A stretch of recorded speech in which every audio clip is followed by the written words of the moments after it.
আমরা বড়দের মুখে ছোট থেকেই একটা কথা শুনে আসছি যে জন্ম, মৃত্যু আর বিবাহ এই তিনটে জিনিস ভগবান আগে থেকেই ঠিক করে দেন এবং এর ওপর কারোর কোনো হাত থাকে না। কিন্তু এই কথাটা কি পুরোপুরি সত্য? আমাদের অনেকের অনেক সময় মনে একটা চিন্তা আসে যে যদি সব কিছুই আগে থেকে ঠিক করা থাকে তাহলে সৎকর্ম, সৎ পথে থাকা, পূজা প্রার্থনা এইসবের কি দরকার?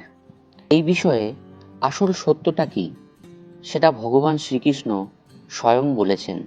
তাহলে চলুন দেরি না করে জেনে নেওয়া যাক ভগবান শ্রীকৃষ্ণ কি বলেছেন।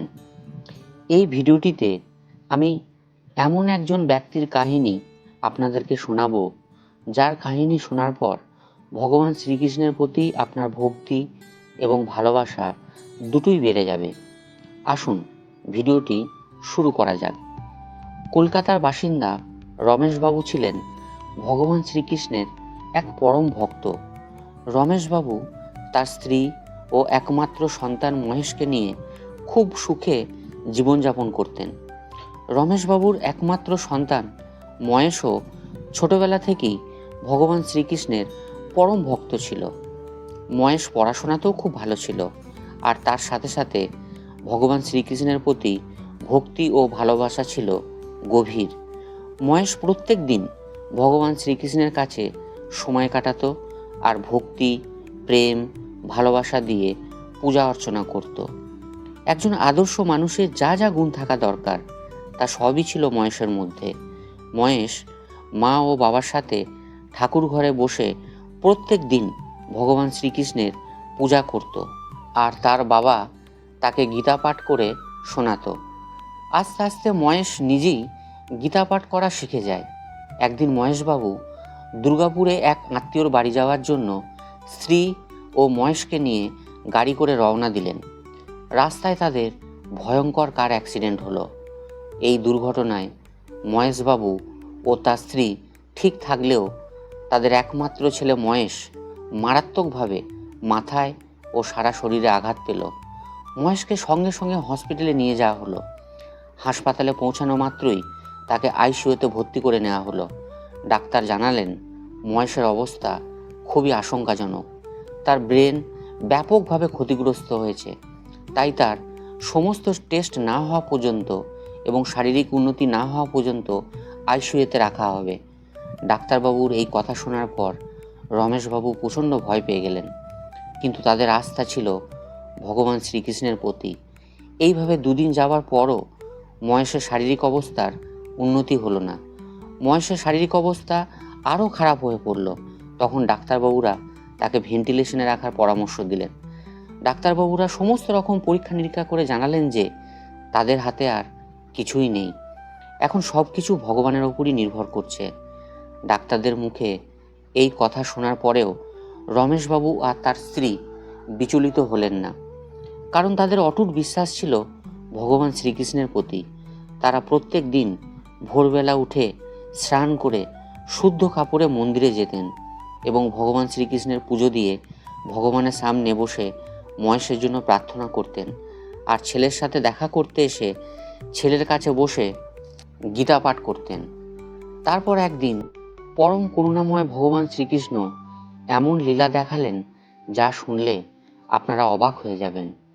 ভেন্টিলেশনে টানা কয়েকদিন অবচেতন হয়ে পড়ে থাকার পর মহেশ দু চোখ খুলল। এই চোখ খোলা দেখে উপস্থিত নার্স দ্রুত ডাক্তারকে খবর দিল। ডাক্তার এসে মহেশকে দেখে খুবই অবাক হলেন, কারণ মহেশের সেই অবস্থায় চেতনা ফিরে পাবার কোনো সম্ভাবনাই ছিল না। সঙ্গে সঙ্গে মহেশের আবার বেশ কিছু পরীক্ষা নিরীক্ষা করা হলো। সমস্ত কিছু টেস্ট করে জানা গেল মহেশের শরীর এখন অনেক সুস্থ। ডাক্তারবাবুরা এই ঘটনাটিকে মিরাকেল বলে সম্বোধন করলেও রমেশবাবু ও তার স্ত্রী বুঝেছিলেন এই সব কিছুই সম্ভব হয়েছে ভগবান শ্রীকৃষ্ণের আশীর্বাদে। কিছুদিন পর মহেশ সম্পূর্ণ সুস্থ হয়ে বাড়ি ফিরল। তাই বলা হয়, আপনার মৃত্যুর দিন যদি এসে না থাকে তাহলে আপনার মৃত্যু অসম্ভব। আর তার সাথে নিয়মিত শুদ্ধ মনে ভগবান শ্রীকৃষ্ণের নাম জপ করলে এবং গীতা পাঠ করলে মানুষের জীবন থেকে নানা রকম বাধাবিঘ্ন বা দুঃখ কষ্ট দূর হয়, এমনকি মৃত্যু ভয় পর্যন্ত কেটে যায়। তাই নিয়মিত ভগবান শ্রীকৃষ্ণের নাম জপ এবং গীতা পাঠ অবশ্যই করবেন। আসলে আমাদের আয়ু কতটা হবে, কতদিন আমরা এই পৃথিবীতে থাকব, তা আমাদের জন্মের পূর্বেই নির্ধারিত হয়। আমরা যা কর্ম করি না কেন, মৃত্যুর পর তার ফল ভোগ করতে হয়। কর্ম অনুযায়ী মৃত্যুর পর আমাদের স্থান হয় স্বর্গ বা নরকে। আর এই কর্মফল ভোগ করার জন্য আমাদের বারবার জন্ম নিয়ে পৃথিবীতে আসতে হয়।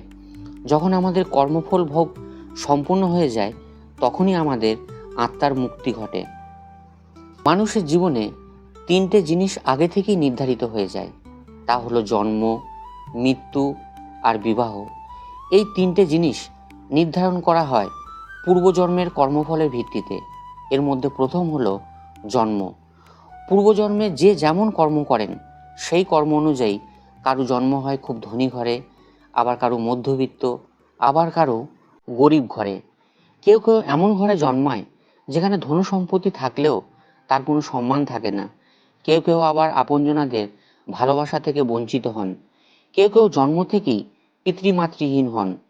জন্ম থেকেই কেউ কেউ হয় বুদ্ধিমান এবং চালাক, কেউ বা বোকা, আবার কেউ বা সরল সাদাসিধে। এ সবই পূর্বজন্মের কর্মের ফল। দ্বিতীয় হলো বিবাহ। অনেক ক্ষেত্রে এমন হয়, কোনো ব্যক্তি যাকে বিবাহ করতে চায় তার সাথে তার বিবাহ হয় না। আবার কারুর কারুর ক্ষেত্রে পছন্দের মানুষের সাথে বিবাহ হলেও সে তার সাথে সুখে থাকতে পারেন না। আবার কারুর কারুর ক্ষেত্রে চরম অপছন্দের মানুষের সাথে বিবাহ হওয়া সত্ত্বেও সারা জীবন পরম সুখে জীবনযাপন করেন। এই সবই হয় পূর্বজন্মের কর্মের জন্য। তৃতীয় হলো মৃত্যু। প্রতিটি মানুষের মৃত্যু কবে, কোথায়, কিভাবে হবে তা তার জন্মের পূর্বেই নির্ধারণ করা হয়। কে কত তাড়াতাড়ি মারা যাবে, কে দীর্ঘায়ু লাভ করবে, এসবই আগে থেকেই নির্ধারণ করা হয়ে থাকে।